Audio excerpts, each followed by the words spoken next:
Welcome to Nandini baby food Telugu.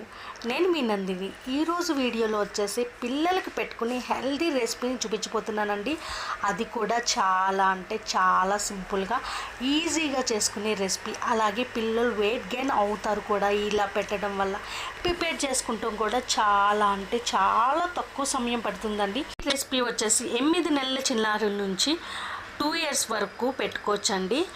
మనం ఏం లేదు, ఇంట్లో ఉడకబెట్టుకునే ఇడ్లీని చిన్న చిన్న ముక్కలుగా అంటే మెత్తగా నలిపేసుకోవాలి. ఈలోన ఒక చిన్న గ్లాసు పాలు అనేది చక్కెర వేయకుండా వేడి చేసుకోవాలండి. బాగా మరిగిన తర్వాత ఆ పాలును ఈ ఇడ్లీ పిండి మెత్తగా అయిపోయింది కదా, ఈ విధంగా మెత్తగా అయిన తర్వాత మిల్క్ అనేది యాడ్ చేసేసుకొని మంచిగా ప్యూరీ లాగా కలిపేసుకోవటమేనండి. ఇడ్లీ పిండి మెత్తగా నిలిపేసిన తర్వాత పాలు అనేది యాడ్ చేసుకుని ఈ విధంగా మెత్తగా లూజ్గా కలిపేసుకుంటే పిల్లలు మంచిగా తింటారు, వద్దనే మాటే అన్నారండి. మీకు ఈ వీడియో కనుక నచ్చితే ప్లీజ్ లైక్ చేయండి. అలాగే తప్పకుండా సబ్స్క్రైబ్ చేసి మీ సపోర్ట్ మాకు ఇవ్వండి. థ్యాంక్ యూ ఫర్ వాచింగ్ అండి.